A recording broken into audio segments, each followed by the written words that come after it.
Vidas negras importam. Abertura. Outras notícias. Elesse Mori. Não dou as rimas como esses poetas que salivam por qualquer osso. Que Maripanema com Morena é moleza. Quero ver combinar prosaicamente flor do campo com vigário geral. Ternura com carandiru. Ou menina carinhosa, trem para Japiri. Não sou desses poetas que se arribam, se arrumam em coquetéis e se esquecem do povo lá fora. Outras notícias. Elesse modo. Salve! Meu nome é Plínio Camilo. Eu tenho o prazer de apresentar o programa Notas de Escurecimento Gerações. E hoje, nesse programa, eu ofereço essa preta conversa que vamos ter para Nayara Tobia Vieira, Patrícia Santana, Isabel dos Santos, Divina Paula, Miriam Castro, Eduardo Silva e Jefferson Lima. Salve! E aí, para brilhantar essa importante conversa, eu chamo aqui, vamos lá, Dona Conceição. Salve, querido, bem-vindo! Muito obrigado, boa noite. Uma alegria estar aqui e, e que honra também, né, enquanto escritor, poeta, estar falando sobre pretos e pretas do Rio Grande do Sul. Isso, querido. Isso que eu peço, por favor, se apresente aqui, por gentileza. Então, eu sou Dona Conceição, eu sou nascido e criado em um dos terreiros mais antigos da minha cidade, que é a cidade de Alvorada, uma cidade metropolitana, fica mais ou menos 40 minutos de Porto Alegre. E, enfim, né, imbuído dessa ancestralidade, né, dessa vivência cultural de dentro do terreiro. Enfim, minhas práticas artísticas, minha produção literária, musical, né, teatral, ela caminha dentro dessa linguagem. Eu tenho 33 anos, né? Tenho algumas publicações de poesia, alguns textos, né, roteiros de filmes curta e longa-metragem e 2 discos lançados, né? E enfim, muita sede de mundo, né? Sou batuqueiro, como a gente chama aqui no Rio Grande do Sul, né? Macumbeiro, né? Ogã, Alabê. E para quem vem de um estado como o meu, né? É sinônimo de muita luta, de muita resistência. Ser preto no Rio Grande do Sul não é fácil, né? Eu acho que partindo dessa, enfim, dessas informações, né? Que me constituem, né, como artista, né, eu me coloco no mundo, é dessa forma que eu me coloco no mundo. Não sei Dona, se eu consigo me apresentar de uma forma mais objetiva que essa, mas não, vamos comentar. Não, você vai contar mais. Queremos com riqueza de detalhes extensos, porque é muito interessante para a sim, gente e para essa nossa formação e para esse nosso trabalho, é contar essas trajetórias negras. Né? Porque a sim, gente já vem falando que temos essa mesma trajetória, viemos de uma África, mas somos diferentes, somos negros diferentes. sim, Essa vivência, em outros programas a gente estava falando que o negro do interior é diferente do negro da capital, e é importante isso para a gente se sentir também um quilombo, é saber como que é essa trajetória. E sim, sim, para algumas é inédito esse negro no Rio Grande do Sul, então sim. queremos mais mesmo, querido. Então, eu tenho uma, né, como disse, né, eu sou de um terreiro na minha cidade, que é um terreiro com mais de 70 anos, né, que foi feito pela minha avó Nedes e pelo meu avô Antenor. E, enfim, né, quando a cidade não existia, né, então era quase como se fosse um sítio, uma chácara, enfim, né, com muita natureza, né, e que ali na década de 60 foi completamente tomado por vários processos de gentrificação, de enfim, desapropriação de espaços quilombolas da região de Porto Alegre, da região central, fazendo com que negros e negras tivessem que ir para as extremidades, para lugares, né, que, enfim, né, sem nenhum tipo de estrutura. Nesse contexto nasce a minha cidade, né, a cidade de Alvorada, que é uma cidade periférica e que é uma das cidades do Rio Grande do Sul com maior concentração de pessoas negras. E eu sou nascido e criado dentro dessa cidade, né? E que um dado extremamente importante é a segunda cidade no Brasil com a maior concentração de centros de religião de matriz africana. A gente só pede para Salvador. A Ah, segunda ah, cidade no, a segunda cidade no Brasil é Alvorada, a cidade de onde eu venho. E, enfim, né? Eu digo que meu primeiro contato com a arte foi através da música. Não é à toa que, enfim, né? Eu sou músico, compositor também. E com 10 anos eu já estava participando de projeto social de música. Fui, fui muito cedo, fui fazer teste para entrar em conservatório de música clássica. Acabei sendo um menino de periferia que estudou em conservatório de música clássica. Minha formação é em música, né? E E a minha história com a literatura, com a poesia, né, vem desde o interesse pela escola mesmo, assim, né? Sempre fui muito melhor, né? Sempre me saí muito melhor nas notas em literatura, né? Enfim, o encantamento pela composição das palavras, né? Isso já tinha já me chamava atenção ali na infância, na adolescência, né?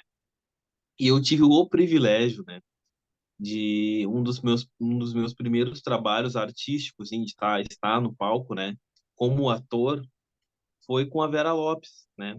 Vera Lopes, que é uma atriz, né, e uma para mim uma mestra, né?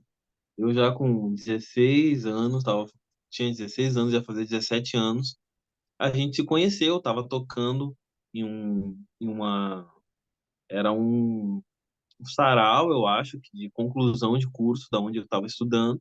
E ela me viu tocando, cantando, enfim, me chamou para participar de um trabalho.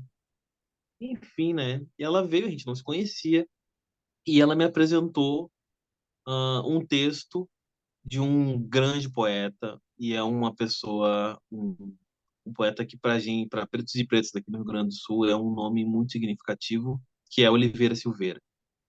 Então, eu tive contato com a obra do Oliveira mais ou menos nessa idade, né? Então, com 16 anos, aquela poesia entrou no meu DNA e não saiu nunca mais, né? Então, a gente fez um espetáculo chamado Batuque Tuk Tuk, que era um espetáculo contando, né? A, enfim, a obra de Oliveira Silveira. E, enfim, né? O modo da escrita do Oliveira, enfim, a sua poesia, ela penetrou de uma maneira em mim que, enfim, eu acabei a partir dele me interessando por literatura e pelos autores e autoras negros, né? E, né, latino-americanos, brasileiros, enfim. E logo depois do Oliveira a gente fez outros espetáculos, Solano Trindade, Conceição Evaristo, né? Jonatas Conceição, né? Eu vi que você declamou o Semog, tinha, enfim, textos do Semog também. Então a gente acabou fazendo vários espetáculos né, e tendo uma vivência muito profunda nos sarais, né? A gente tem um sarau em Porto Alegre né, um sarau de poesia negra que é o Supapo Poético, né? E eu tive o privilégio de começar ali, né? O primeiro encontro do Papo Poético, eu estava ali presente ali, né? E a gente estava fazendo uma obra do Giba Giba, que também é um músico e autor aqui no Rio Grande do Sul, né? Extremamente importante. Então essa vivência através da Vera que me impulsionou, né? A escrever, a escrita e principalmente a interpretação da poesia, né? Que quando a gente estava num espetáculo, por exemplo, tinha algumas poesias do Oliveira que, enfim, né, declamadas, né, elas tinham um outro peso, né, e a Vera, ela tinha essa percepção. Então, eram espetáculos exuberantes, assim, né. A gente tinha uma obra de um autor que era, enfim, né, Oliveira representa tanto, né, pra gente, uma obra tão maravilhosa e poder estar fazendo aquela obra acompanhado. Então era acompanhado da Vera, do Cirmar Antunes, que foi um outro, enfim, grande artista que recentemente se encontra em Orum agora, grande mestre Cirmar, né? A compositora, também poeta, escritora Pamela Amaro, aqui do Rio Grande do Sul, né? Josiane Acosta, que agora está em Salvador. Então, era um, era uma equipe, né, que proporcionava, enfim, grandes descobertas. E para mim foi um acontecimento, né? Então eu trabalhei os próximos 3 ou 4 anos eu trabalhei com a Vera em espetáculos, né? Apresentando em sarais, enfim, né? Feiras do livro, enfim.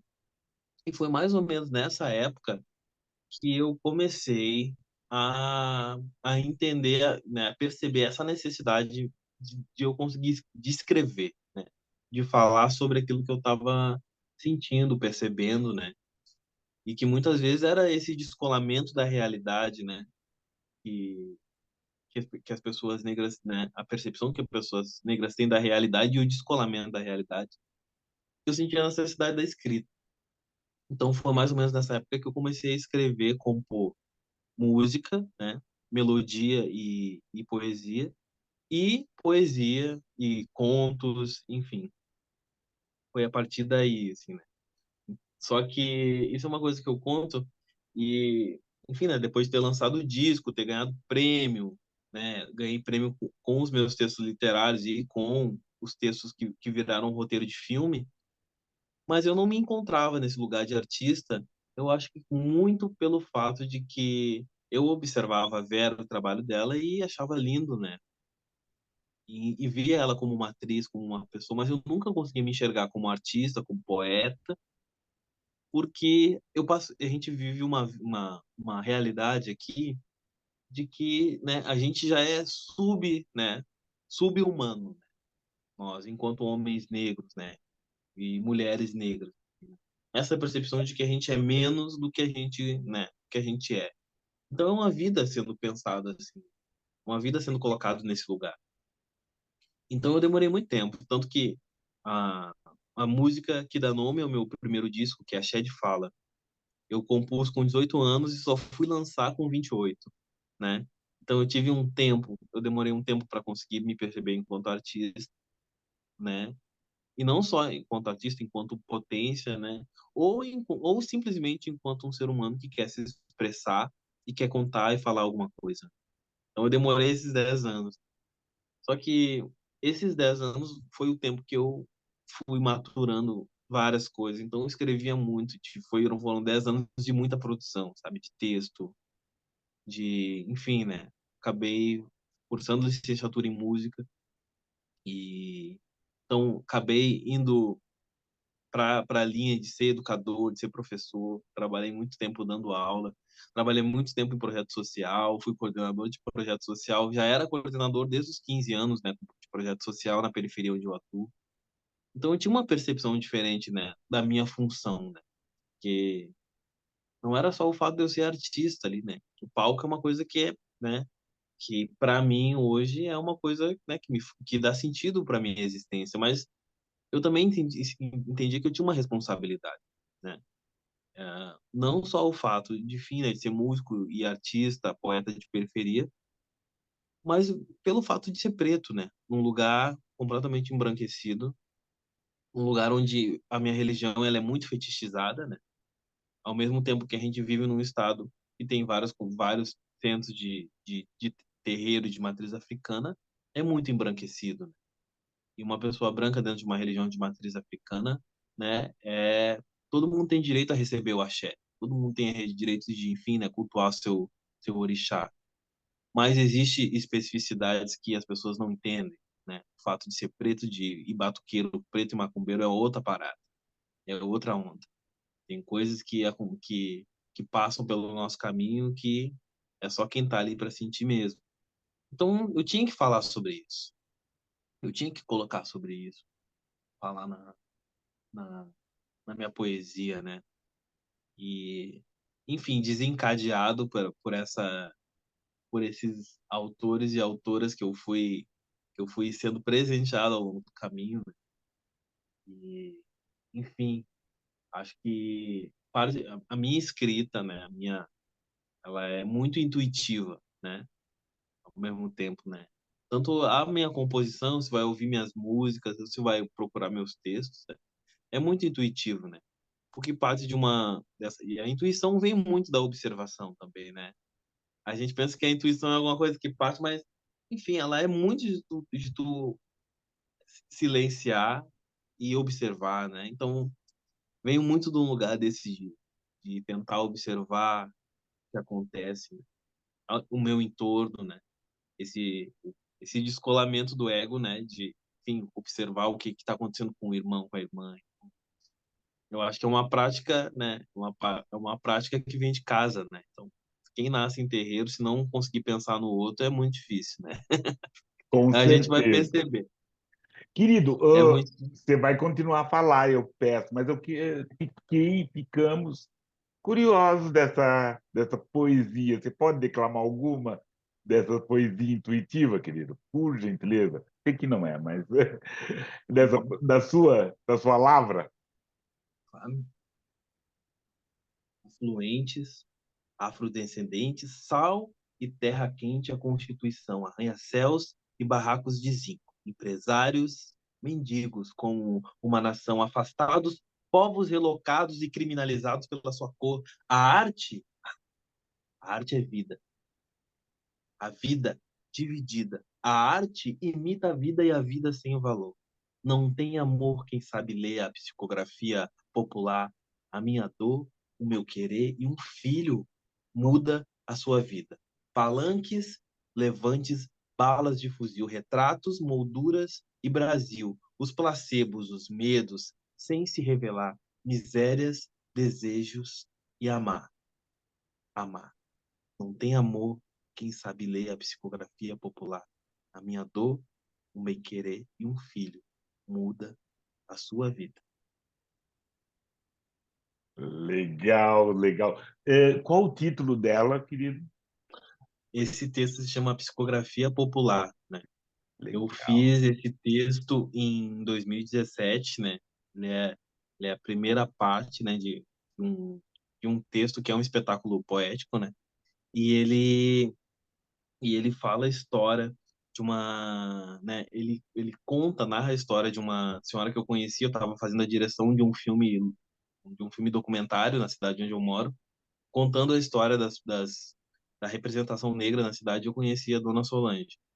E a Dona Solange, ela veio, né, com a, com essa frase, né, que não tinha, quem sabe ler não tem amor, né?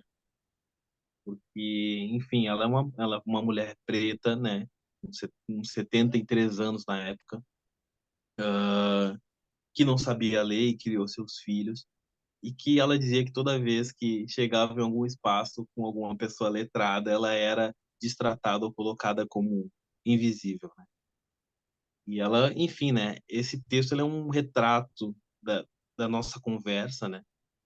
E, e ela, enfim, né? Ela se sentiu à vontade para me contar isso, né? Uma pessoa muito tímida, muito reservada, se sentiu à vontade para me contar isso. Para mim, aquilo foi um presente, né?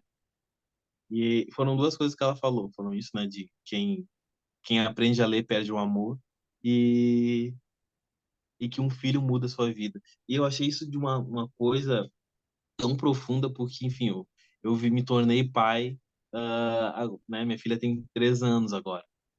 E eu, na época, tinha composto isso sem saber, né? De fato, né? O que que era esse sentimento. Mas eu te coloquei ele no texto e hoje ele faz completo sentido, né? Então, eu escreveria isso novamente, né? Depois, né? Porque essa sensação, ela é vívida ali, né? E, enfim, né? Eu digo que e isso é total, né? Que é intuição e observação, né? Então, eu deixei ela falar, né? Eu queria escutar o que ela tinha para dizer, né? E isso, eu acho que é um exercício que nós, artistas, poetas, escritores, né? Enfim, compositores, temos que exercitar diariamente, né? O fato de uma escuta, né? Uma escuta, né, de cuidado mesmo, né, de certa forma. Né? E se você for pensar em cima da formação do ator, em formação do poeta, em formação do contista, é essa escuta e essa observação, né? É, Exato. é a questão de como fala, o que fala e como fala, né? Então é esse o nosso material, porque não é isso, Sim, né? O nosso material, principalmente dessa nossa literatura negra, vem dessa escuta, dessa observação e desse resgate que você acabou de fazer dessa memória. né? sim. Das negras e negros que vieram antes da gente, né, querido? E, enfim, eu acho que eu tive a possibilidade, né, de participar de uma coletânea com outros autores, autoras, né, que se chama Memórias de Resistência, que foi, enfim, foi premiado na Festa Literária das Periferias, da FLUP do Rio de Janeiro, e também, né, pelo Ministério da Justiça do Rio de Janeiro, né, pensando esses autores mesmo, né, que dialogam principalmente com a questão, né, de combate à violência e ao extermínio do povo negro, né? Então eu fiz dois trabalhos que foram, um deles é esse texto, né, que fala da psicografia popular, que tá esse texto, e um filme curta-metragem chamado Máquina de Moer Pretos, que eu fiz uma performance, né, que foi feita em São Paulo, no Rio de Janeiro, na França, né, em Paris, na França, e em Berlim, na Alemanha, que justamente fala sobre a desumanização do corpo preto, né? E foi uma outra maneira de observação, né? E, enfim, foi uma performance, e a partir da performance a gente foi montando o filme, enfim, né? Então, o meu trabalho ele é todo pensado, né, em observar, né, como, principalmente como o racismo, né, se coloca, né, enfim, né, principalmente em relação ao corpo preto, né, masculino, né, nas periferias, né, que eu venho de uma das periferias no Brasil, que na época que eu era adolescente era a periferia mais violenta do Brasil. Então, a minha adolescência sendo criado dentro de casa, dentro do pátio, dentro do terreiro mesmo. Não, e não era só era por uma proteção e sobrevivência, né? Que, enfim, né? Um menino preto na rua naquela época tinha grande possibilidade de ser abatido, enfim. E isso a gente viveu e viu de uma maneira muito brutal aqui. Então, como não, né? Não tem como desver, né? Não. Por mais o Tem como fato, embranquecer, por, né? Ficar até com um olhar é, branco das coisas, que é é, uma questão de situação. não, Não, é não. porque é isso, né? Eu não posso desver, né? Isso e não pode ser desfeito o que já foi feito, né? Então, a gente pode construir novos significados sobre essa brutalidade, violência e tudo mais, né? Mas ela não deixa de ser violência, né? Violência Exatamente. machuca, então Pode a morte agregar machuca. outros significados, né? Pode agregar outros significados, porque aquele significado do temer, Uhum. do risco da sua existência, né? E principalmente para nós, os mais velhos, né? O cessar a nossa existência, porque quando nossos filhos, que é importante, eles somem, minha história sumiu, né? Sim, Minha história sumiu. Então é isso. E eu sou a história do meu pai.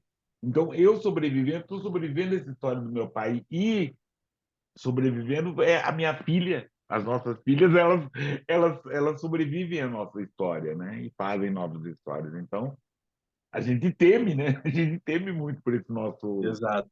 nosso futuro. É isso mesmo. Enfim, né?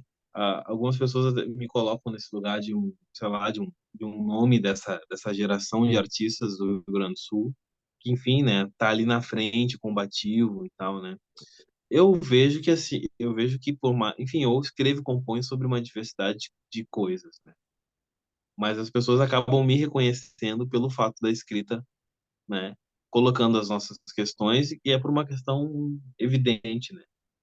Existe existe uma falta disso, né, nesse lugar, apesar de a gente ter vários compositores e artistas aqui no Rio Grande do Sul, escritores, né, enfim, né, reconhecidos, né, inclusive nacionalmente reconhecidos, né, o caso do Jefferson, né, do Zé Faleiro, então que são grandes amigos e são grandes escritores e que estão tendo uma projeção, né, nacional, né. A gente tem tantos outros aqui que têm suas produções e, né, enfim, né, a Fátima Farias, que é uma escritora maravilhosa, que tem que conhecer, que é daqui de Porto Alegre, né, e, enfim, tem várias publicações, né, a, a própria Vera Lopes, né, que tem um texto com o professor Cuti também, que é um texto maravilhoso, e que eu tive o prazer de dirigir a Vera quando ela estava no Rio, que é Eu Tenho Medo de Monólogo, né, que enfim, é uma obra maravilhosa do Pucci, né? E a Vera tá. E eu tive esse presente de poder estar ali dirigindo ela aí nos primeiros espetáculos também. Então, existe existe vida, né? Existe um ecossistema cultural, né, preto que acontece no Rio Grande do Sul e que às vezes a gente fica meio ilhado, né? Ou existe uma barreira, né? Existe uma barreira, né, que foi, enfim, né, por uma cultura branca que cristalizou essa relação, né, de pensar que nós, Rio Grande do Sul, não somos Brasil, né? Então, e existe esse distanciamento. Então, o próprio Oliveira Silveira, por exemplo, né, muitas vezes eu chegava e falava alguma poesia do Oliveira em algum texto do Oliveira em algum sarau quando eu estava morando no Rio, as pessoas não conheciam, né? E muito do que a gente tem sobre o 20 de novembro é em função da pesquisa que ele fez, né? É em função da pesquisa do Oliveira. Então, e esse apagamento, né? É um epistemicídio declarado que acontece com a gente aqui, né? Sim, Então, sim, e principalmente do trabalho do Oliveira Silveira, do trabalho do Resgate, Grupo Palmares na década de 60. Então, tem várias. Então, é isso, né? Do outro lado, dona, é muito gratificante, deixa eu dividir com você, multiplicar com você. É muito gratificante a gente descobrir isso, saber isso, trazer isso para as pessoas. Nesses estudos, falar: olha, tem fulano, olha o que tem. E ali, sim. Não é brotar, né? Mas a gente perceber o nosso olhar e os nossos ouvidos ficarem apurados e saber que essa negrada há muito já está fazendo em vários lugares, né? Então tem isso, essa coisa toda. E principalmente é muito interessante a gente falar, a gente fazer essas histórias todas. Assim. Ronald, o trabalho que ele está fazendo de hum, não só resgate, mas como de educação, de formação, de falar. Sérgio Rosa aí fazendo, você. Então, temos e tem muita gente fazendo, isso é muito bom para a gente falar assim, é. né? A gente teve o Supapo Poético, por exemplo, quando vier a Porto Alegre, acho um espaço maravilhoso para que conheçam, né, todo mundo que vier a Porto Alegre, porque é o ponto negro da poesia, né? Né? Então, muitos poetas passam por ali, sabe, a gente tem um poeta que é um grande amigo, né, que se chama Mamal de Castro, né, que também está, né, na coletânea, né, que foi feita pelo Supapo Poético, né, tem poesias, textos dele, a gente tem poesia e música juntos também. É um grande escritor e tem, enfim, né, outros que eu já citei aqui que são e já passaram pelo Supapo Poético. Então, tem isso que é importante também, né? A gente pode ter, enfim, né, uma diversidade de estética, de narrativa, de poetas, né, negros e negras, né? Então, aquele que é mais do centro, aquele que é mais da periferia, aquele que é do interior ou da fronteira do Rio Grande do Sul, né? Que a gente tem, inclusive, né? Tem a Soraya que é de Uruguaiana, que é uma escritora, né, uma mulher preta escritora que é fantástica também, né? Então, enfim, que escreve contos, né? Então, são estéticas diferentes e que elas existem aqui, né? E o que o Supapo faz, né, é tornar essas coisas visíveis, né? Então, às vezes a gente chegava lá, que era um centro de referência cultural que tinha em Porto Alegre, que também era de um grande compositor, que era o Nilo Feijó. Então, às vezes, um espaço que cabia, sei lá, no máximo 100 pessoas, chegava a 300, 400 pessoas, chegava a sair pro lado de fora, né? E aí os poetas chegavam, a gente sempre abria o ponto da poesia, né? O ponto da poesia negra de Porto Alegre, um toque para Bará, né? Para Exu, a gente aqui no Batuque do Rio Grande do Sul. Então, é muito bonito, assim, né? Poder ter um espaço como esse, que é um espaço de referência, né? E de visibilidade para esses poetas, né? Porque foi ali que a gente percebeu o quanto de produção a gente tinha, né? Essa noção de que tinha tanta gente escrevendo, que tinha tanta gente que sabia declamar, ou que tinha esse costume de, enfim, né? Artistas que se descobriram artistas ali naquele momento, né? As crianças tinham um momento para falar poesia, para cantar. Então, esse espaço ele tornou possível a, que as pessoas se conhecessem, né? Então, muitas produções saíram disso, né? Eu não quero te falar o certo, mas acredito que o Supapo começou Em 2014, foi quando a gente estava produzindo o Minas, né, que é o da Conceição Evaristo, espetáculo, né? E a Conceição esteve assistindo o espetáculo também, ali foi um momento muito especial. E logo depois a gente se viu, né? Vamos produzir um espaço onde as pessoas possam declamar poesia, né? Só que a princípio era um espaço que a gente declamava poesia de outros autores, né? Só que surgia, né, pessoas que queriam declamar suas próprias poesias, né? E que, enfim, né, ah, e que isso começou a aparecer e começou a aparecer e começou a aparecer e não parou mais de aparecer, né? Então é exatamente, né? Eu acho que o Notas aqui, né? Esse espaço de tu falar com os autores, né? De certa forma tem essa potência e essa função, né? Que é transmitir a diversidade de narrativa, de histórias que a poesia, que a literatura brasileira preta tem, né? Então, a gente tem isso espalhado em vários locais, né? Eu estava conversando com eu estou escrevendo um texto agora, vou te emendar. Estou escrevendo um texto que é um filme musical longa-metragem que se chama Sambas de Morte.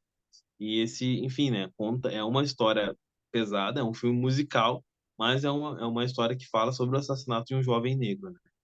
E é inspirada na minha história, né? Então, enfim. E eu estava conversando com um grande ator e que também é escritor, que é o Leno Sacramento, que é da Bahia, né? E a gente encontrou vários pontos de convergência, porque eu estava escrevendo texto, mandava para ele, e ele dizia, nossa, tem umas coisas do Nelson Maca que é muito parecida. E aí e o Nelson já conhecia de outros trabalhos, né? Também é amigo íntimo da Vera Lopes, então já falei com o Leno assim, então, vamos marcar um dia para a gente trocar uma ideia, né? Ele e Nelson Maca. Então, a gente está, geograficamente, a gente está muito afastado. Eu estou no Rio Grande do Sul, né? Um estado que pelo menos 5 meses do ano é muito frio, uma dificuldade imensa da gente conseguir ter um encontro, né? Esse negócio do encontro, né? E por um outro lado, tá os dois lá em Salvador, né? Né, climaticamente é completamente diferente daqui, mas a gente está conectados em poesia, a gente está conectados pela escrita. Então, e muito por essa energia, né? Que parte dos terreiros, que parte do tambor, que parte dos nossos orixás, do nosso sagrado. Então, como a mãe Beata de Iemanjá costumava falar que essas coisas elas estão nessa grande nuvem, né? Esse grande drive, né? Ela falava, não, isso não, vocês da atualidade não falam que tem um drive, que tem uma nuvem? É isso. As ideias, a ancestralidade, ela tá aqui. E às vezes o texto vai baixar na nossa cabeça, se a gente não escrever, vai para a próxima cabeça. Então, é isso, né? E Se muitas vezes você não baixa em várias escrever, eu cabeças ao escrevo, mesmo né? tempo. Se você não escrever, eu vou escrever. E é isso mesmo, dona, é isso mesmo, é essa conexão. E é importante deixar bem escuro para todas e todos que estamos ouvindo. Essa literatura de autoria negra, escrevemos sobre tudo e de tudo, né? Do passado, dos presentes, dos futuros, de poema, de amor, de dor, de flor, de comida, de escrevemos de tudo, né? O que tem essa autoria negra, que é o diferencial, né?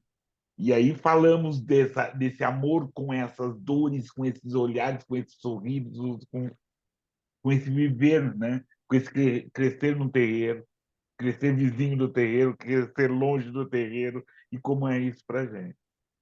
Né? Então é importante deixar bem escuro isso para todos e todas. E não fala só, a gente não é monotemático. Não, não somos. Exato. Não somos monotemáticos. Né? E quem Não, lê, e quem nos lê assim perde muito conteúdo. exato. Eu tava, enfim, né? Foi uma coisa, né? Eu fiquei muito, né? Eu lancei meu primeiro disco em 2018, como eu falei aqui, né? Quando eu lancei o disco, acabou que, assim, o disco Axé de Fala é um disco, né? Que a poesia, que a música, ela é uma homenagem para minha base familiar. Então, ela fala de orixá. Tem muitas músicas que, enfim, né? Tem essa menção, mas ela é uma linguagem, né, de alguém que está vivendo o tempo presente, né? Por mais que eu tenha um pé na ancestralidade, né? os dois pés, digamos assim, né? Mas alguma parte do meu ser está nesse tempo aqui agora. Está tendo contato com a tecnologia ou com outras maneiras de fazer, de pensar e existir, enfim, né? Que nascer, que vieram antes de mim, né? São outras maneiras, né? E que elas, em dado momento, elas vão se convergir, né? Que é isso, né? A nossa arte existe um encontro, ela tem que acontecer esse encontro, ele é necessário. Só que, enfim, né? Como o meu estado né, é um estado uma característica é fetichizar, né? Muito a religião de matriz africana, eu já fiquei pautado como o cantor que canta macumba. Então, já ou o poeta que fala de orixá. E no meu segundo disco, eu falo sobre tesão, falo sobre desejo, sobre amor, sobre fluidez, né? Outras percepções, né? E as pessoas, nossa, mas, né? Não sabia que tu podia escrever sobre isso, né? Eu falei, pois é, você não um dia não come salada de alface, no outro dia quer comer uma massa, no outro dia, ou você come salada de alface todos os dias, né? Você, né? Se eu tenho opção, eu quero exercitar, né? E se eu posso exercitar a diversidade de opção, óbvio que eu posso. Não é porque eu sou preto que eu não posso falar sobre economia, sobre Não, é aquilo. pós-modernidade. Estava comentando outro dia. Somos negros que comemos e sabemos fazer muito bem estrogonofe, macarronada, churrasco, né? E essa questão desse ser Evidente. negro brasileiro, né? Que tem isso. A gente não dá para negar. Nós escrevemos nessa língua madrasta, talvez, né? Em português. Então tem isso tudo, influenciamos. Os nossos influenciaram muito no português, nessa nossa cantiga, tá? Tem essas influências. Mas a gente come churrasco, a gente come macarronada, tem esse, né? E utiliza dessa, né? Não Sim. vivemos num lugar além terra. E isso foi então, fiquei colocado nesse lugar, assim, né? E porque naturalmente as pessoas queriam que eu fosse fazer né, enfim, ou intervenção ou show, né? Queriam que eu fizesse aquele show, né? Que enfim, para mim eu tenho, né, é minha obra, eu tenho um total respeito pelo que eu construí coletivamente, né? Foi um trabalho produzido a 32 mãos, né? Então, teve gente gravando em todos os lugares do Brasil, né? E eu tenho um respeito, né, imenso por isso, né? Mas também queria que as pessoas percebessem que as nossas produções, elas são diversas, né?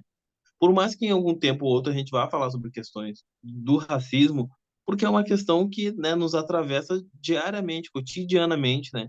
E sem intervalos, né? Da mesma forma que outras pautas estruturais atravessam, mano, né? A, nosso país, ele é um país de extrema desigualdade, né? E com uma dívida histórica, né? Para com as populações originárias, né? Indígenas e população negra. Então, não tem como não essas coisas não atravessarem, mas não quer dizer que eu não vá conseguir falar sobre amor. Provavelmente a minha maneira de falar sobre amor pode ser diferente da maneira que está sendo colocada, né, por um outro artista, A, B ou C, de qualquer outro lugar, visando única e exclusivamente a questão do capital, do dinheiro, do retorno financeiro ou do retorno em like, visibilidade, enfim. Eu não tô preocupado com isso, né?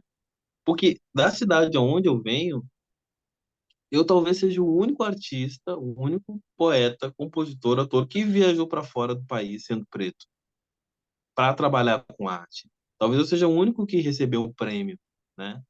Talvez eu seja o único que tocou no maior teatro do estado, né? O único, né? Então, e o fato de ser o único para fazer isso me deixa muito triste, né? Não é O uma coisa, único por enfim, me enquanto, dá talvez, né? Por enquanto. É, e exatamente, né? E a gente tá, né? A gente tá em 2023, cara, sabe? Então, eu tô com 33 anos, já era, e eu sei que existe gente que veio antes de mim que não teve oportunidade, que não tava ali. E que o passo que eu dou para subir num palco como esse, essa escada ela foi feita, não foi feita por mim, por gente que estava antes de mim. Artistas que vieram antes de mim que não tiveram a mesma oportunidade, né? Então, que tombaram antes ou foram tombados antes, né? Então, tudo isso para mim é importante, né, nisso que eu trago, né? Porque, enfim, né?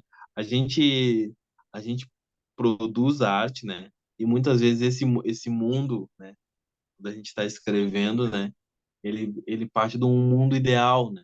Um mundo ideal que a gente gostaria, né? De afeto, de troca, né?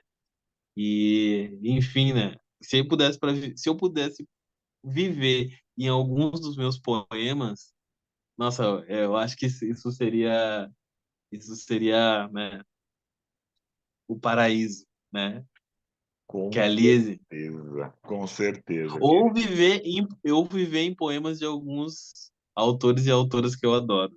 Com certeza. Querido, vou pedir então já que você Uhum, nos deleite com poema, porque a gente vai falar também de antepassados nossos daqui a pouco. Mas antes, tá né, bom.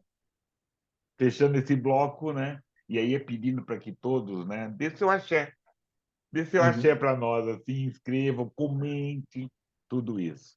Dona? Esse poema se chama Ira de Wewe.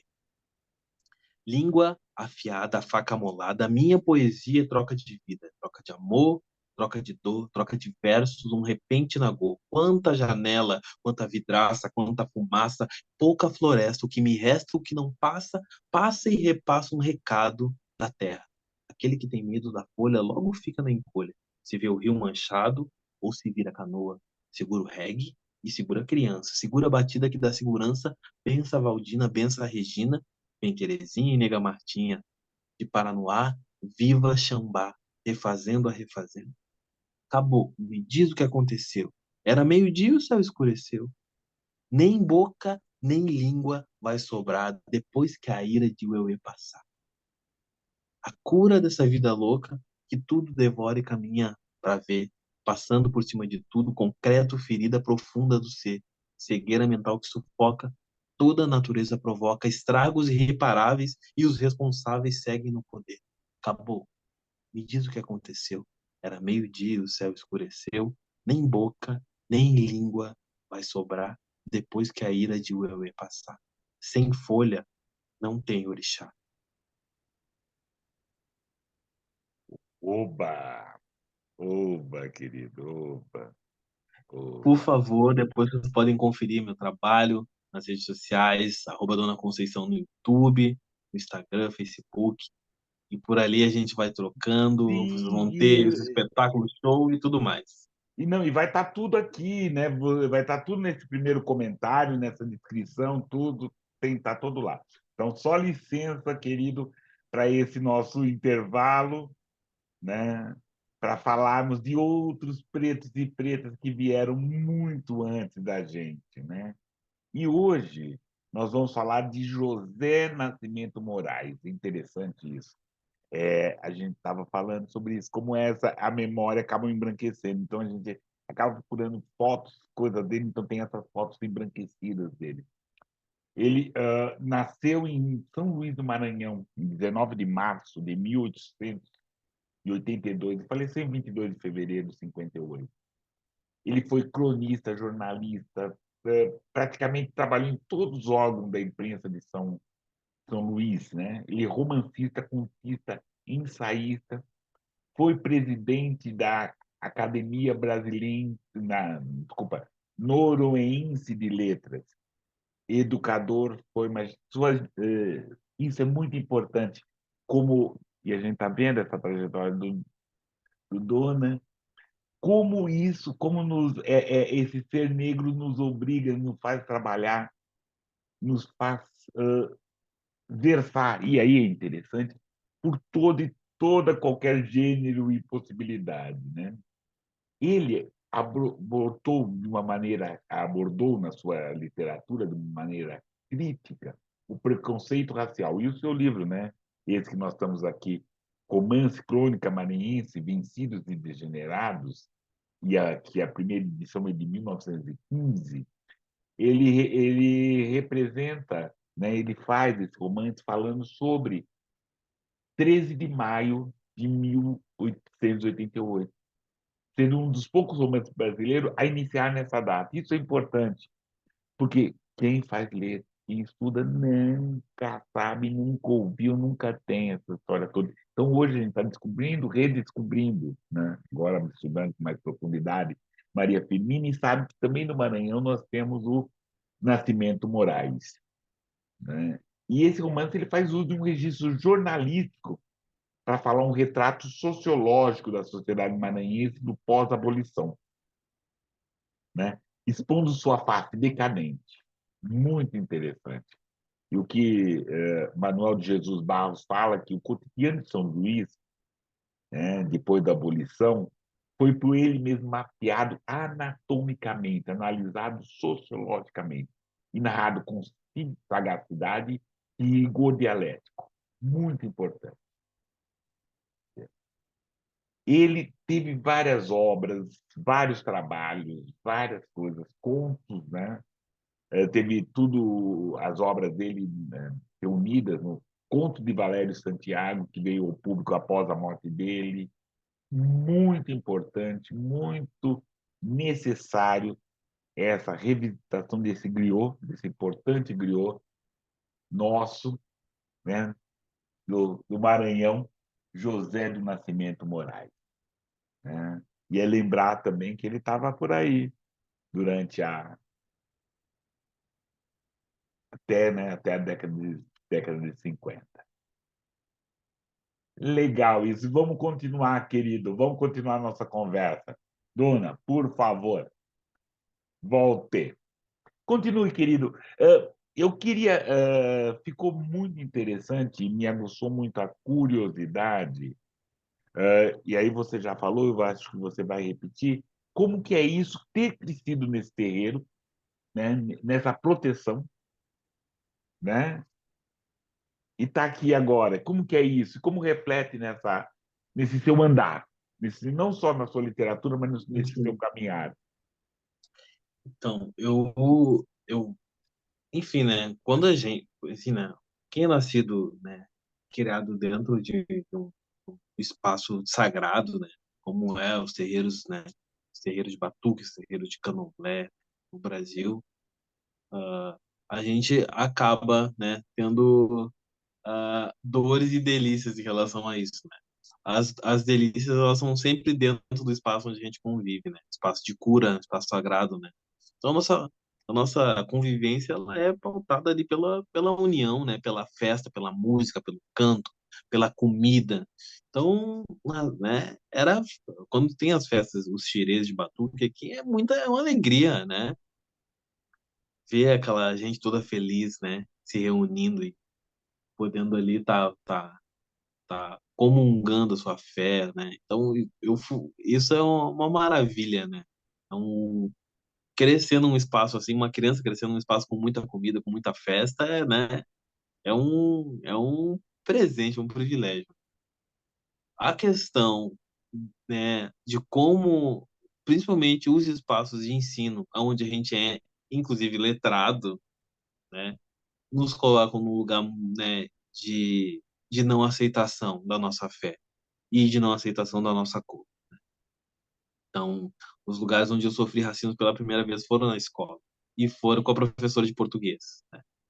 Então, imagina, né, como e é muito provável que muitas crianças, né, e jovens já passaram por isso né, nesse país, já passaram por isso e muitas vezes largaram a escola em função disso, né, por essa falta. Enfim, eu tenho muita sorte de ter tido meu pai, né, que agora se encontra em Ouro, e ter a minha mãe. Então, eu acho que muito parte disso. Inclusive, meu nome artístico, ele é uma homenagem à minha mãe, que é a Dona Vera, e meu pai, que é o Seu Conceição. Então, vem daí o Dona Conceição, né? Porque eu entendo o quanto singular é, o quanto singulares são eles para minha história e para a história de tantos outros. O terreiro onde eu fui criado também é um espaço de acolhimento para mulheres que sofrem violência, então é uma ONG também. Tem aulas de percussão toda semana. Durante a semana tem entrega de quentinha lá para que é uma comunidade muito vulnerável, né? E a fome é uma coisa que assola o nosso país, né? De verdade. Então, às vezes a gente tem 100, 200 pessoas esperando aquele alimento, né? Que é uma vez por semana, que é o que a gente consegue fazer, tá, né? Então, não tem como eu não ser, como a minha arte não passar por isso, sendo que, enfim, né? É uma relação de verdade, né? É uma relação de cuidado que é de muito tempo, que não partiu de agora, não partiu nem do momento que eu nasci, né? Minha avó e meu avô já faziam isso. Então, tantas vezes a gente já abrigou outras mulheres, né, que sofreram violência ou que sofrem violência ainda, né? Então, é um espaço de cuidado, de cura. Muitas vezes a pessoa vai ali, né? Então, a minha mãe, ela sempre, ela diz, né, que ela é do tempo que ela não precisava, né, cobrar, sei lá, 15 mil reais para salvar a vida de alguém ou para curar alguém. Era uma vela, apanhar as ervas que estavam no quintal lá e ter uma boa conversa com o seu orixá ali, né, uma boa conversa com o seu elemental. Parte de um lugar de mais simplicidade, né? E ela diz que essas coisas ela está deixando de ver, né? Então, eu gosto quando ela escuta as minhas músicas ou ela vê o meu texto e acha bonito, né? Porque ela acha beleza na simplicidade, né? E a simplicidade é algo muito difícil de fazer, né? Nu. Muito, Muito. muito, muito. É muito difícil, né? Às vezes a pessoa. Eu escutei algumas pessoas, enfim, né? Alguns eruditos, né? Porque eu estudei muito tempo em escola de conservatório de música clássica, né? Olhar para o samba, por exemplo, e dizer que o samba era a coisa mais simples que tinha né? E eu falava assim, realmente, o samba é muito simples, mas o samba não é fácil. Enfim, né? Porque às vezes fazer a coisa mais simples é muito difícil, né? Com certeza. Então, e eu consigo observar isso, né? Dentro desse lugar onde eu venho, porque é fruto dessa simplicidade, né? Então, não existe arrudeio, não existe floreio, né? Não tem, né? É o que é, né? É cru, né? É daquele jeito que tem que ser, né? Então, fui, né? Gestionado dentro de um espaço como esse, assim. E enfim, né? A sociedade, né? A vida, né? A vida moderna, né? Enfim, né? Em determinado ponto, ela me afastou da minha casa, do meu terreno. Fui ser músico, fui ser artista, né? Então, estava trabalhando, viajando no mundo. E a minha relação com esse espaço não era a mesma relação que eu tenho de cuidado e de observação que eu tenho hoje. E eu agradeço, né? Principalmente ao meu orixá por me proporcionar olhar para esse lugar hoje com muito mais cuidado, né? Uma relação de mais afeto, né? E essa identidade que eu tô te falando hoje e que eu canto nos palcos, né? Que passa pela minha poesia, pela minha palavra, ela vem de lá, né? Então, é isso, né? Quando você me pergunta, né, o quanto isso contribui para o meu ser, né? Eu acho que eu sou um complemento, né? Daquele lugar, sou um complemento daquela história que foi feita. Então, sei lá, um parágrafo, uma vírgula, né? Considero um fragmento, né? De uma história que vem sendo construída há muito tempo. E não, e é interessante, né? Eu estava ouvindo te apresentar esse autor que eu não conheço, mas que eu vou pesquisar depois, né? E percebendo, né? Principalmente o fato daquela fotografia logo de início ali, tem uma imagem dele embranquecido, né? E como o controle sobre a história modifica muito, né? A criação, né? E a concepção de outras histórias, né? Porque nós aqui no Rio Grande do Sul somos um estado, né, que negros e negras foram traídos, né? Existiu um massacre, né, durante as guerras do Paraguai e a Revolução Farroupilha com a população negra que quase acabou com a população do Rio Grande do Sul. Nós só somos 19% da população hoje porque a gente foi assassinado, né? Quem sobreviveu foi mutilado, ficou sem perna, sem braço, sabe? E a gente viu famílias inteiras sendo destruídas, né? Em função disso, né? Em função de mentira, em função de vários massacres. Enfim, tem uma coisa que eu falava e que eu aprendi isso com o Oliveira, né? E que as pessoas falavam, né, que, porque tu é do Rio Grande do Sul, mas do Rio Grande do Sul não tem preto, né? E aí eu contava uma história que aconteceu no período da escravização de negros e negras, né, no Brasil colônia, que os negros e negras, né, o Rio Grande do Sul foi o último estado a abolir a escravização, né, do Brasil. E o Rio Grande do Sul era o lugar onde eram mandados negros criminosos, negros e negras considerados criminosos, aqueles que mataram seus senhores, aqueles que tocaram fogo na fazenda, não conseguiram fugir para o quilombo. Eles mataram quem tinha que matar, queimavam as fazendas e ficavam esperando a sua sentença lá, na porta, lá vendo tudo pegar fogo. E aí tem várias histórias. Eu trabalhei no Museu da Comunicação aqui no Rio Grande do Sul, então eu tive acesso a alguns documentos contando sobre isso nos jornais, né? E aquilo me deixava assim, ó. Então, os pretos e pretas do Rio Grande do Sul nascidos aqui são aqueles que são a ponta de lança mesmo. Então, cuidado com quem é que mexe. Que a gente toca fogo e fica vendo o fogo pegar. A gente não vai embora, não. Ó, os irmãos, vocês querem fugir? Podem fugir, mas eu vou ver isso aqui queimar até o fim, né? E aí o Oliveira contava isso, né? E eu tive a comprovação disso na época que eu trabalhei em museu, né? Eu tinha contato com esses jornais e eu via isso, né? Quando todo mundo falava, mas tu é do Rio Grande do Sul, Rio Grande do Sul não tem preto. Eu sempre contava essa história, né? Vocês têm que tomar muito cuidado quando vocês falam isso aí. Porque a gente, para viver aqui, nessa terra aqui, né? Bater no peito é dizer que a gente realmente é fruto de uma história de uma luta incansável, né? Tanto como quanto aconteceu aqui, quanto aconteceu em vários outros estados do Brasil, né? E com E toda, e aí uma curiosidade, aí você, quem sabe, você escurece um pouco mais. Com toda essa resistência, com toda essa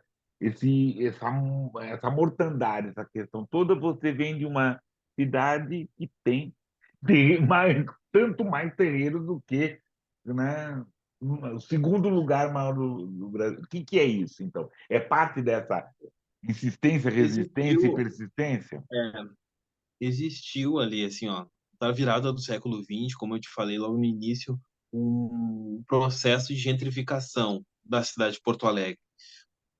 Por quê? Então, como existiu esse massacre que aconteceu, né?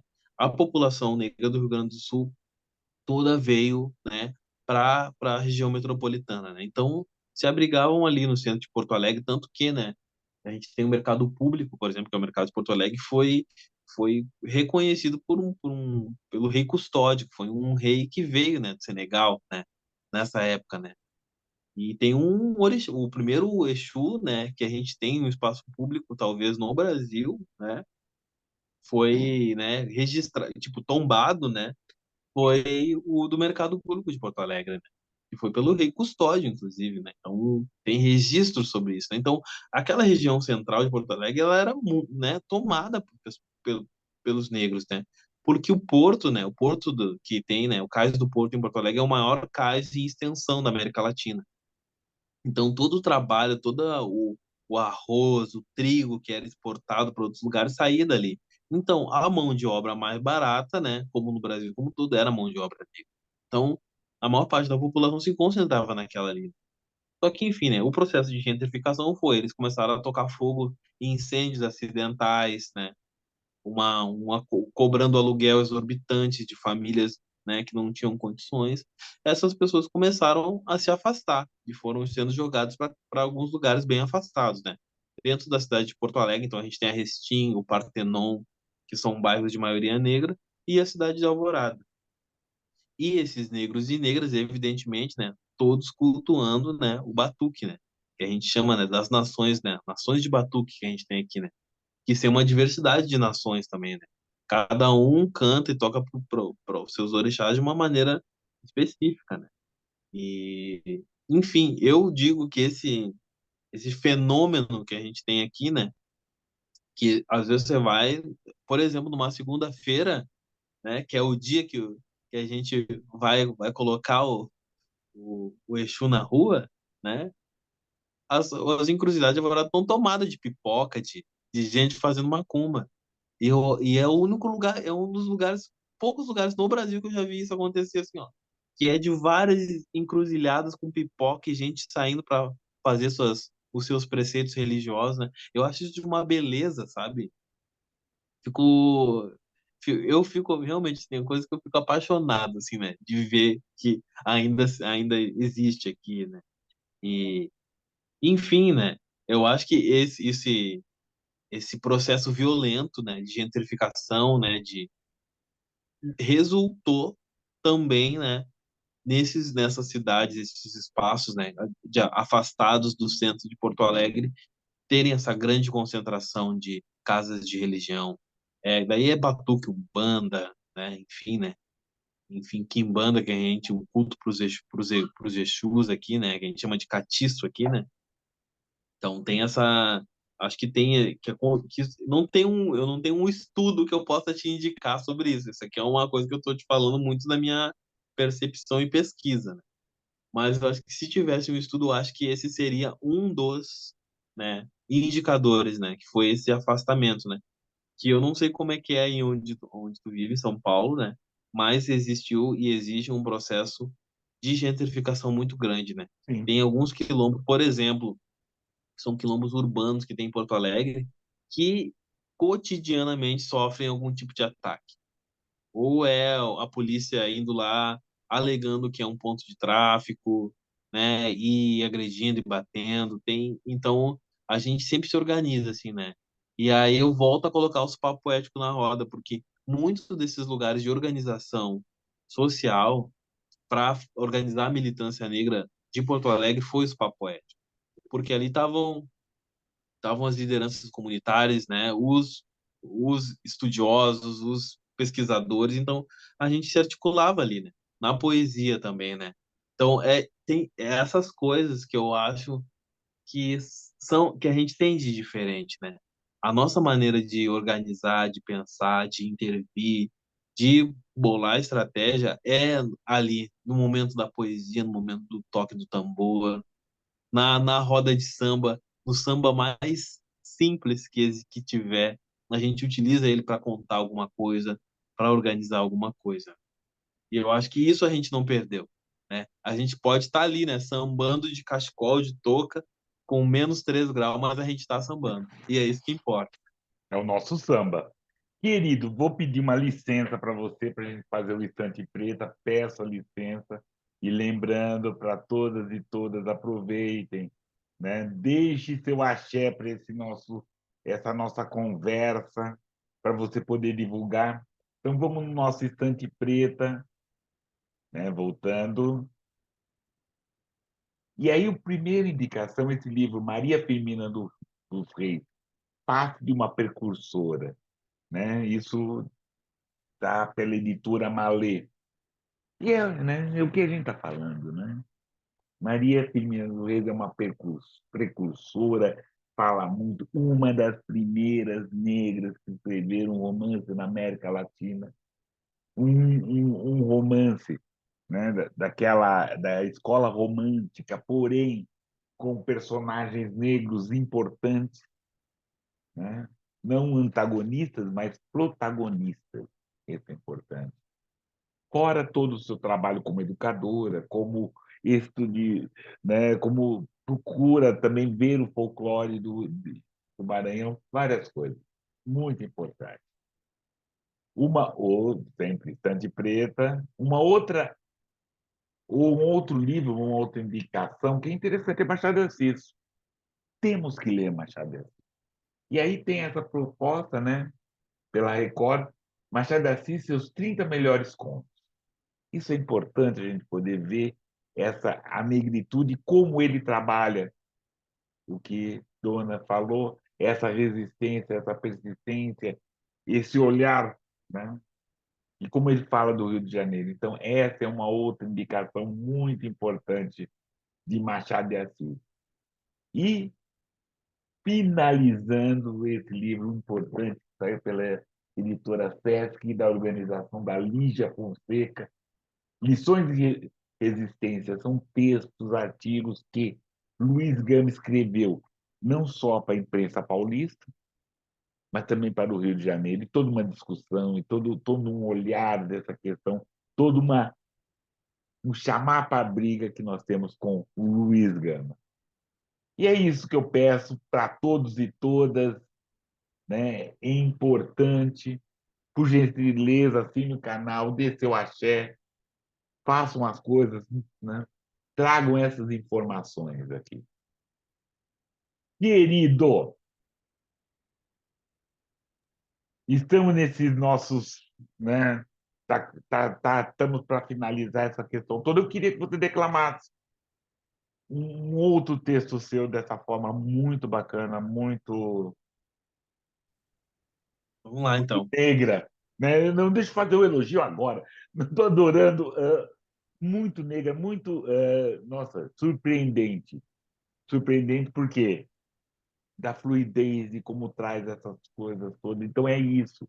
Dona Conceição é para ser lido, para ser visto, para ser ouvido, né? Muito, muito, muito legal, muito legal. Então, eu vou também fazer um texto que está nesse trabalho, né, que é um trabalho poético, teatral, né, chamado Psicografia Popular. Sem perdão e sem arrependimento. Nós somos a carga de lança que vem rasgando o vento, sem promotor, sem juiz e sem algoz. Agora, nada cala a nossa voz. Queimamos as senzalas e quebramos grilhões, desejos e revoltas que atravessam tantas gerações. Não tenta fugir nem camuflar. A onda é negra. Malungo, o meu irmão de barco, é hora de lutar. Malungo, meu irmão de barco, a onda é negra. A onda é negra. Oba, oba. Finalizando, que é uma coisa que eu também gosto e é também dessa nossa natureza, como é esse teatro negro que você produz? Como é esse teatro negro aí no Rio Grande do Sul? Como Então, tá, como é veio, para onde vai? então tem uma história muito linda, né, do Teatro Negro do Rio Grande do Sul, né? E ela passa, evidentemente, passa pelo nome da Vera Lopes, do Cirmar Antunes, que eu te citei aqui, que eu tive o prazer de trabalhar, e que também passa pela história do Gessé Oliveira, que é um grande diretor teatral aqui, e que hoje é diretor de teatros da cidade de Porto Alegre, e também é escritor, foi diretor da Casa de Cultura Mário Quintana, aqui em Porto Alegre, e ele teve um grupo, né, só de atores negros fazendo uma diversidade de espetáculos, né? Então, eu citei aqui a Josiane Acosta, né, a Glau Barros participou, né? Então, o Marcelo de Paula, que é outro ator também fantástico aqui do Rio Grande do Sul, participou.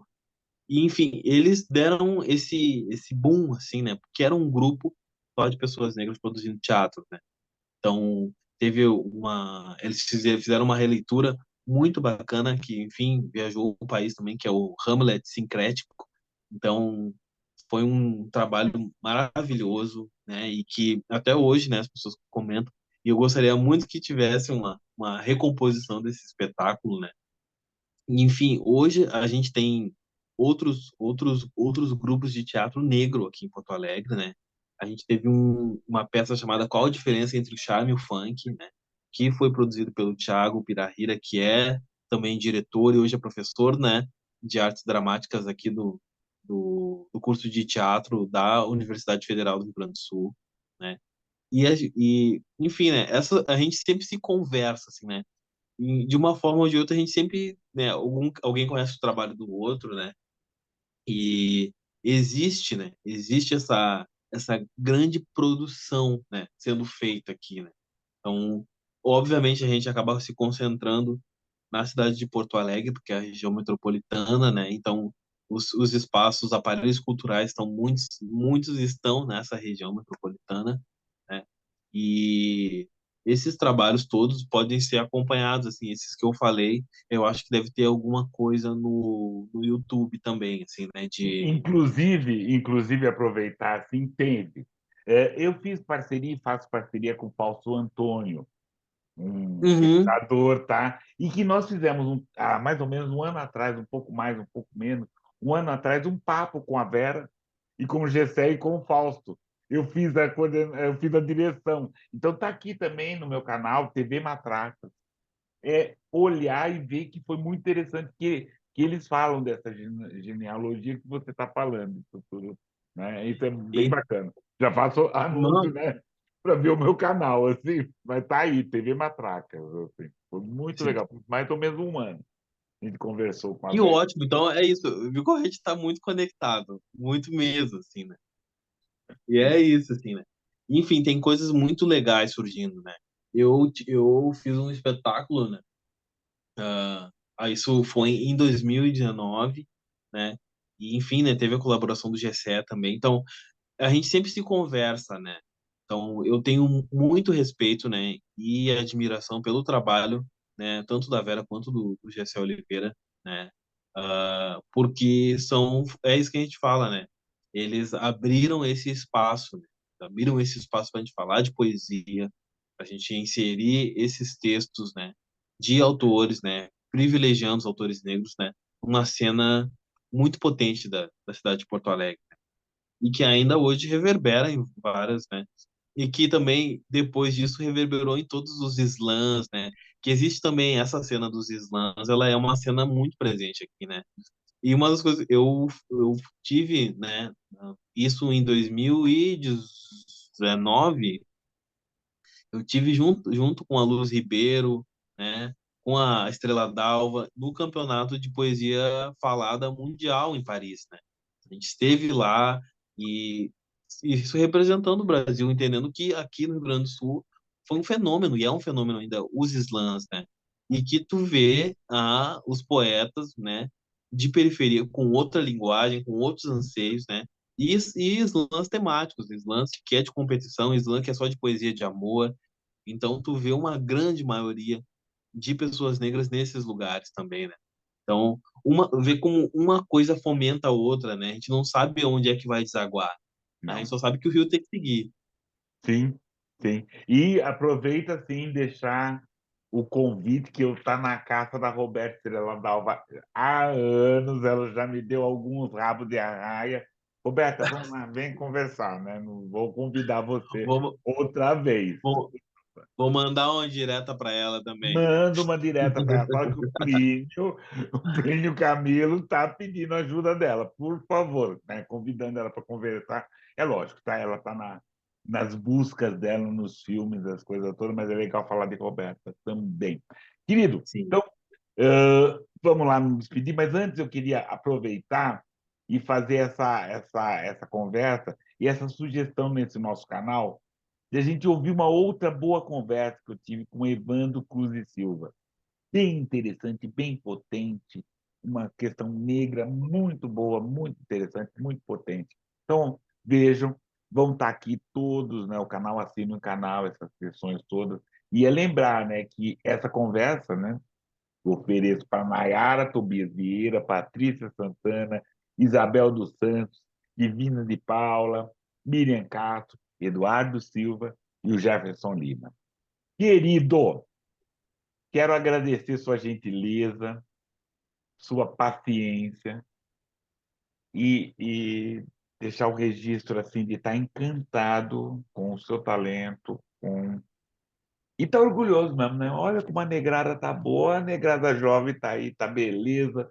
Está muito interessante, está muito potente, né? Vamos fazer um bom caminho, né? Seguindo os faróis e somos faróis, levando o fogo e somos o fogo. Dona, muito obrigado, agradeço imensamente sua gentileza, querido. Muito obrigado mesmo. querido, eu agradeço também. Essa gratidão é mútua, né? E fica o convite não só para conhecer o trabalho, mas quando vir até o Rio Grande do Sul e ter essa sensorialmente, né, essa experiência aqui com a gente aqui, seja muito bem-vindo, né? E enfim, né, eu acho que eu sou uma extensão de um ecossistema mesmo cultural que a gente tem aqui de pessoas negras e que, enfim, meu trabalho sempre é um trabalho feito em parceria, sempre é um trabalho coletivo. E dessa coletividade eu te agradeço demais também por estar aqui, estar compartilhando minha experiência. Só gratidão mesmo. Para nós todos e é isso. Agradeço, dona. Agradeço a todas e todos que estão aí, estão assistindo, que assinaram, que deram axé, que vão divulgar, que fizeram seus comentários. Salve. Obrigado, dona. Salve. Salve, salve!